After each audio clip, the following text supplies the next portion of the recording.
Our regrets are stories we tell ourselves.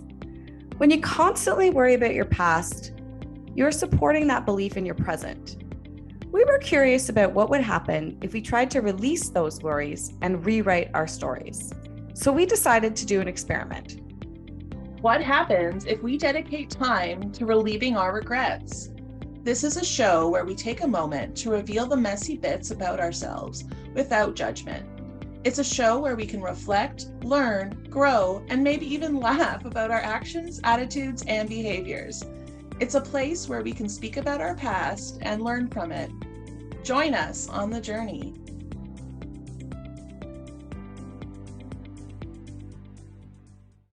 Hi, everyone. This is Shadoe. Hi, this is Victoria. And this is the Let's Relieve Regret podcast. Welcome. Victoria, how are you today? Pretty good. Yeah. I'm chilling today. Chilling. I'm feeling the winter, like the darkness creeping in October. So I'm just treating myself well as the darkness starts to come upon us as the days get shorter. But I'm doing all right today. Yeah, that's always a tough part for me too. Like even right now, we're not at the 4 o'clock darkness yet, but we're at like the 6 o'clock darkness. And I'm like, ew, like I can't make dinner now. What? Like it's nighttime. I know, right? Like our eating habits changed. Yeah, I'm the same. I'm like dreading it. So like a 7 out of 10 today. Okay, that's not bad. What about you? How are you? Out of 10? I'm probably about an 8. I had like a productive week, and I'm just feeling like today is also going to be pretty productive. All right, good. Yeah, we're kind of on the same wavelength. We're on the same vibe today. Nice. Do you have a specific cause for applause that you want to call out? Yeah, I do. I'm gonna tout myself for a sec here. I'm planning for my business. I'm recreating one of my big courses, and I'm really, really enjoying creating it. And I really feel like the information that I have in the course this time is really amazing. And I've added on to information I already had. So I'm recreating my big course, Reprogramming Burnout, which also now has a letting go component in it. Ooh. I'm going to be releasing it in January. So I'm super pumped about all the creative work that I'm doing right now and the work that I'm doing in my business. That's great. Yeah. What about you? Do you have a cause for applause? Mine's kind of the opposite way, but I'm a big Shoppers Optimum points person. I love Shoppers Optimum points. And yesterday was like a 20x the points, and usually that's like a weekend thing, but it was only one day. And it was pretty late last night when I was like, oh, I better go get my Shoppers stuff like while it's still the 20x. Man, I didn't know. Next time, send me a text. Oh, I will. Yeah. I have the app. The app tells me, it sends me push notifications. And I had, I was really out of almost everything. So I got like household goods and goods for myself. And I mean, I needed that stuff anyway. It wasn't anything that I bought like for fun. And to get points on those items means I can spend them on fun around the holidays or any other time, really. That's totally what I do. I save up my points for the holidays so I can buy fun things. Yeah, not an ad, but Shoppers, call us. If totally not an ad. Do you have extra 20? Mine was kind of like sponsoring my own company too. I'm like, my company, my company, everybody, my Recreo, not an ad, but it is an ad. And for those of you, if anybody's listening, not in Canada, yes, Shoppers Drug Mart is a pharmacy, but also has all sorts of fun things, makeup, candy, all these kinds of things. And they have this amazing points card, and you collect points every time you go, and it always adds up, and you can get amazing things. So for those of you that aren't in Canada, that's what it is. For those of you that are in Canada, you know exactly what we're talking about. Yeah. And I get all these like warnings from certain friends who are like, oh, they're data mining you. And I'm like, good, I need deals on the stuff I get. Yeah, exactly. Good. Send me the push notifications for the things that I need. Yeah. Yes, please. Yeah, exactly. So other than regretting spending a little bit of money at Shoppers Drug Mart that maybe we didn't need to spend, do you have something you would like to regret or release today? Yeah, I think it's my turn to go first. So I'm going to go first. I think so. All right. That would be awesome. All right. So today I want to talk about eyebrows. Oh no. All right, here we go.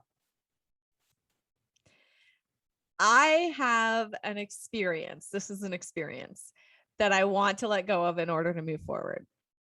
Here it is. So when I was in grade 13, and I just have to explain that in Ontario, when I was growing up, grade 13 wasn't repeating grade 12. Our high school actually went to grade 13. It was called OAC. I'm showing my age here. So I wasn't repeating grade 12. I was in my 5th year of high school, which was everybody was in their 5th year. So we were all 19 in our 5th year of high school. I also want to put out, which was drinking age. We all turned 19 in our last year of high school. So I was a student trustee for my school board, which was a big deal because what happened was there was elections and the trustee actually sat on the school board for the entire school board, and there was a student rep, and I went to the trustee meetings and they created all the policies and everything. And we also, had a line to the Premier of Ontario. So I was a student trustee for my school board, which was a pretty big deal. So I was seen as this really responsible, really, overachieving grade 13 student.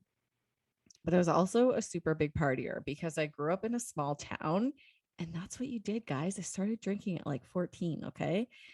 You went to house parties, and that's what we did. There was nothing else to do. So I was a pretty big partier. So I was able to balance both very well. I got good grades, I was student trustee, but I partied, right? Because what else do you do when you're 19 years old? So here's my regret though. So the last conference of all the trustees in the province, not just the student trustees, but the actual adult trustees, the decision makers, the actual politicians, and all the student trustees went, and there's this big conference, and we were all 19. So we're at this conference, and some of us are doing presentations, and it's like a 4-day conference, and we're talking about how we're going to, pass the torch to the next generation of student trustees. And we all decided to go out partying one night at a bar, and we got totally blasted. And I'm 5'1.5", everybody. And like, I'm lucky with the half. Okay. So I'm a small person. And when you're a small person, people like to pick you up. I don't mean like pick you up like, hey, like, what's your phone number? I mean, people are like, oh, you're so small, I want to pick you up, right? Like, and lift you over my head, and how much do you weigh? And like, especially at that age, like guys were like that. So we're dancing on the dance floor, and one of the guys picked me up over his head, and he dropped me on the floor right on my head. And I was so drunk that I didn't have the reflexes to put my hands out first. So I landed right, that point of your eyebrow where the bone is, like I landed right on the bone of my eyebrow, basically. And I was so drunk that when I went to the hospital, they couldn't freeze me for stitches because they didn't want to put the freezing in. And I still didn't feel it, but they put stitches in. So I got 8 stitches over my eyes, and now I don't have half an eyebrow. I have to draw it on. So on the right side, I have the scar, and I can't grow hair there anymore. And when you're 19, like your brain actually isn't fully developed till 25 in terms of your sense of consequence, right? So I had to do the rest of the conference with this bandage over my eye, and there was a lot of shame in that, right? So I started telling myself, oh my God, I'm such a stupid girl. Why did I let this guy pick me up over his head? I'm so dumb. I shouldn't have drank that much. So the consequence of holding on to that kind of regret or that shame is that I'm not forgiving myself for being a teenager and admitting that it's okay to have experiences that mold us. And this experience was one of them, because I learned what my limits were with drinking.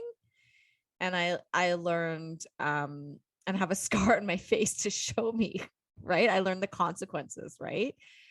But that's part of the human experience. Part of the human experience is, and part of being a teenager is pushing the boundaries. And I was pushing the boundaries, right? But I still look back on that experience, and I think of myself as I am now. Like, I think, when I see who I was then, I'm like, I should have known better.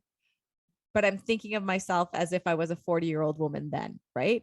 So I need to forgive myself and acknowledge that we all have stories from when we were teenagers. We were all a different person when we were teenagers, and it's life and it's part of what molds us, and that's okay. So I did everything I could in that moment with the tools I had at the time, and that's okay. I was a teenager. My brain was still developing and my sense of consequence wasn't fully developed.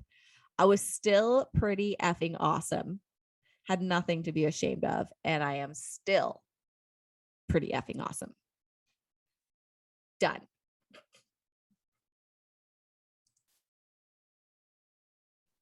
That was so excellent. Thank you for sharing with us. Is this a story you would want feedback from, or do you want to simply share it with us? Give me some feedback. I'll take feedback. A little bit of feedback. Okay. Something that really stuck out for me, which of course is because I have the opposite problem. I always dream of being picked up. Like, like in the movies when like two people like run towards each other and like the partner, like the male partner picks up the female partner. And it's like this beautiful, like cute moment. I've never had that because I'm much larger, and that's fine. I'm not like really upset about that. But you really illuminated something for me here where like, you didn't give consent to be lifted. Like, yeah, you were drinking and whatever else, but like, how destabilizing is it that people just pick you up like without asking first? You immediately just made me feel so much better. So thank you. Right. I think it's and for all the tiny people out there, I'm sure you're feeling what I'm feeling, right? Like, oh, you're so small. Or people always think I'm like 20 years younger than I am sometimes. Right. My face is starting to get wrinkles now because I'm 40. Oh, no. I know, my God, the aging process has begun.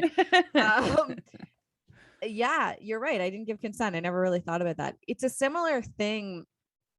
I haven't had a child yet, but I've had many friends that have gone through pregnancies. I think it's a similar thing as a pregnant woman. People feel like they can just touch your belly that don't know you, like strangers, right? So it's a similar thing. Yeah. So, wow, I immediately feel better. Thanks. It wasn't my fault.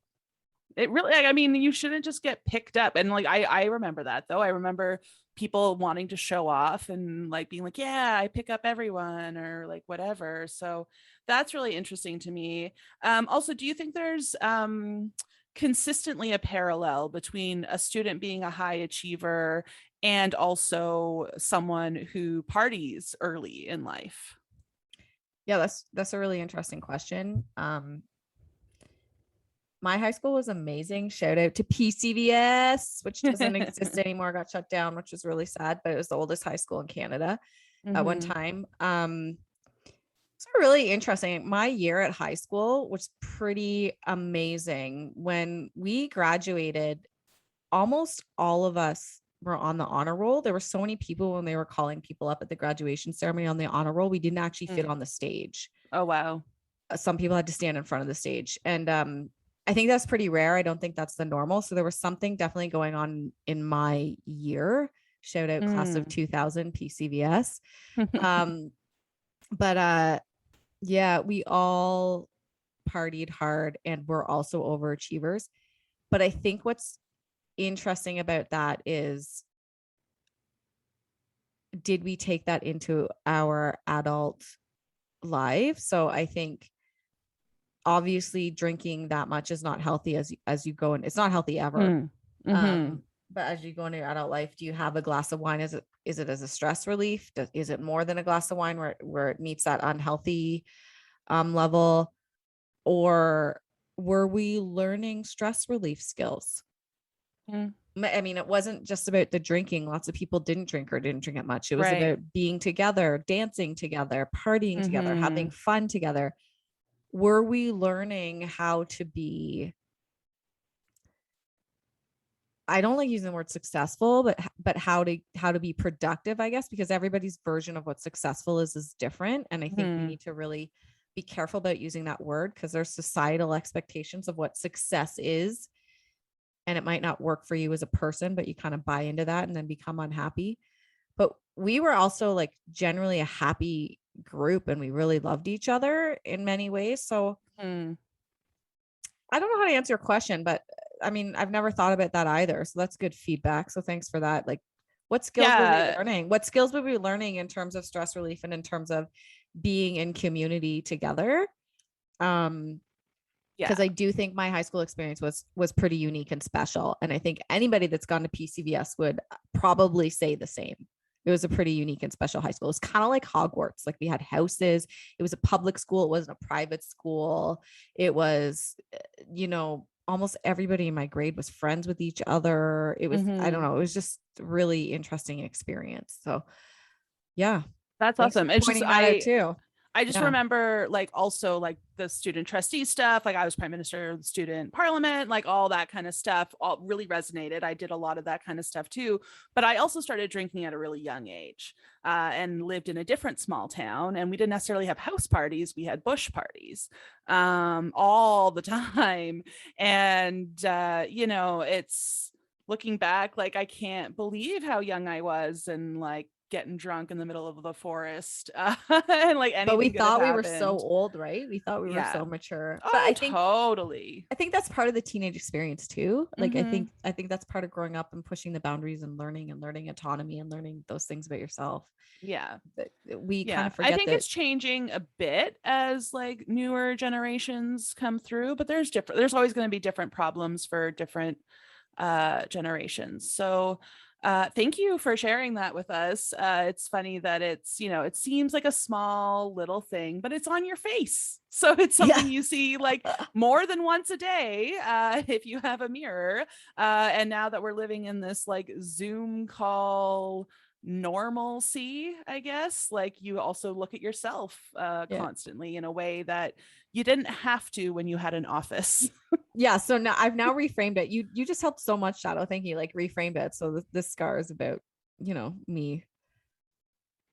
The lesson is learning how to like stand up for myself because I didn't give consent. So that's cool. And the lesson is also we go through these things, we survive and we thrive. Right. And you probably never even noticed the scar. But, because I draw it, but I'll after we record, I'll zoom my face up to the camera and you can see it. Sounds great. But yeah, thank you for your feedback. I really appreciate it. Great. I'm glad. Are you ready to share your story for today? Yes, I am. All right, go ahead. Okay. I have an experience I need to let go of to move forward. I regret using a charcoal face mask about 4 years ago. The charcoal itself helped my skin. It was a bonding moment with me and my husband. We both did the mask. But at the same time, when I took off the charcoal face mask, I lost part of my eyebrow, the front part. The part that was always part of my really great facial expressions. And also, it didn't hurt as much as all the other times I had them waxed or threaded or tweezed them myself. And I thought, okay, well, that's going to grow back anytime now. It still hasn't. It's 4 years later. I have had haircuts that cover it up. I have had serums applied, but there's this one little patch on my eyebrow that it's not even a patch. It's like the opposite of a patch. It's like a bald spot on my eyebrow. And it's not growing in.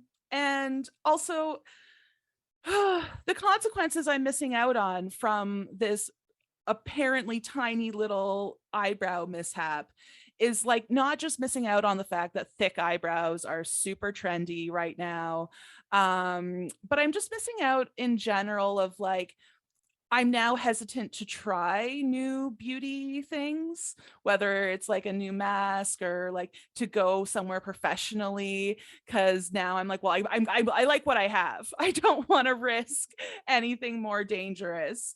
But at the time I didn't know that the charcoal face mask would remove a part of my eyebrow permanently.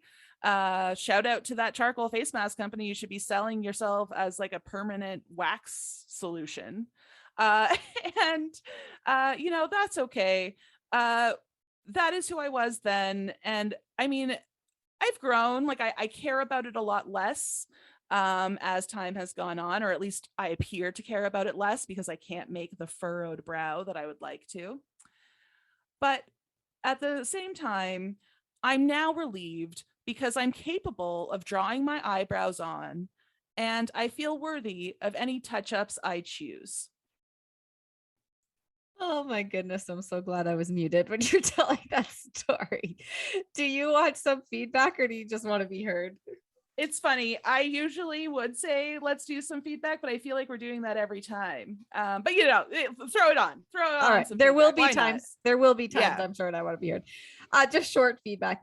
I love that you said that you don't want to do anything else new, like even though that's part of your regret, but the reason is because you like what you have. Yeah. Yeah. Right, which is awesome. Like, it's awesome to hear you say that. So maybe just focus on that part. Like, I like what I have. But I have a curious question. Was it like a charcoal sheet mask, or was it like a No, it was like mask this that was thick like gunk. thick? I should have like known that it wasn't like an actual good product. Oh my gosh, we're like eyebrow sisters now because I'm missing like half my eyebrow too on the one side. Yeah, but mine's in the front. I feel like Yeah. you're lucky to have it at the end, because like Yeah, mine's at drawing the in a end. little bit of the end is okay, but because mine's in the front of the brow, like see how like people can't see if they're watching us, but I'm showing her in my video. This eyebrow is my good one, and then this one doesn't have that same like nice little arch. It's Yeah, like, but drawing it in is like cool now. yeah, but Drawing also it is then like cool. I don't want, what if like you draw it on and then you're sweating and then it comes off? True. You I know? do draw mine on almost every day as well. It's so interesting too. Like I wear glasses most of the time too. So like I find it's like it really washes me out without it. And then I feel guilty, I guess, because I'm buying into like beauty standards or whatever. Oh yeah, then we get into like the shame or the guilt cycle. Yeah, I think that'll be a whole other episode. Yeah, that's a whole other episode. But the one thing I just want to say about that is you have to find the line for yourself between what is self-care and what is beauty expectations. Mm-hmm. And everybody's is different, right? Totally. And we shouldn't judge what it is, as long as you're confident that it's self-care for you. Right? Like I love a good face mask. Right. But I do the sheet ones. I like the sheet ones that come out, whatever, right? Yeah. I've done a few of those since, yeah. But we'll put a cork in that, because I'm sure we'll do a whole episode on like self-care versus beauty expectations. But thank you for sharing, because I'm sure many of our listeners out there have had a mishap with the beauty product.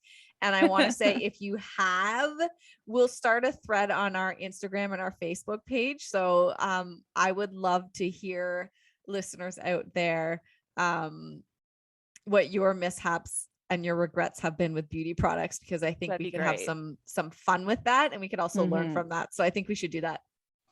I really appreciate that you talked about it being a thin line. Yeah, mine is a thin line too. So we're dorks here on the Let's Relieve Regret podcast. But part of being dorks is that we're totally obsessed with learning. And something I've learned from Victoria is that our breath work is really important. So I'm going to give it over to her to end our episode today. All right, everybody, if you want to join us in the 3 breaths of letting go, please do. Come to the edge of your chair, put your feet on the ground if you can. Do safely. And I just want you to acknowledge that the earth is underneath you, supporting you. Feel your feet on the ground. Gravity supports you. It's always there for you. Gravity always has your back. And we're going to take 3 breaths together. On the first breath, I want you to say to yourself, I release pressure and expectations.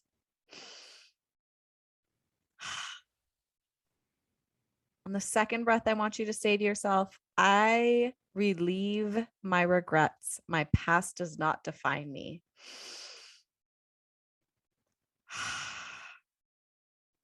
And on this last breath, say to yourself, I am excited to move forward.